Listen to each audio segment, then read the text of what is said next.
വളരെ സന്തോഷമുണ്ട്. കേരളത്തിലെ ലക്ഷക്കണക്കിന് ഭാരതീയ ജനതാ പാർട്ടി പ്രവർത്തകർ അവരുടെ ഒരു വലിയൊരു സ്വപ്നമായിരുന്നു സ്വന്തമായിട്ടുള്ള ഒരു സംസ്ഥാന കാര്യാലയം എന്നുള്ളത്.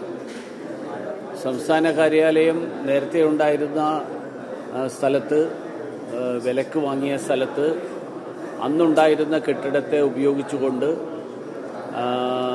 ശ്രീ രാജേട്ടനും രാമൻപിള്ള സാറും മാരാർജിയും ഒക്കെ പ്രവർത്തിച്ചിരുന്ന കാലത്ത് ഉണ്ടായിരുന്ന സ്ഥിതിയിൽ നിന്ന് സ്വന്തമായിട്ടുള്ള ഒരു പാർട്ടി ഓഫീസിന് വേണ്ടി പണിത ഒരു കെട്ടിടം, അങ്ങനെ ഒരു കെട്ടിടത്തിലേക്ക് ആദ്യമായിട്ട് ഭാരതീയ ജനതാ പാർട്ടിയുടെ സംസ്ഥാന പ്രവർത്തനത്തിൻ്റെ കേന്ദ്രമാകുന്നു എന്നുള്ളത് പാർട്ടി തുടർന്ന് മുന്നോട്ട് നടത്താൻ ലക്ഷ്യം വെക്കുന്ന കുതിപ്പ്, ആ കുതിപ്പിന് വലിയ സഹായം നൽകുന്ന ഒരു കാര്യമായിരിക്കുമെന്നാണ് ഞാൻ വിശ്വസിക്കുന്നത്.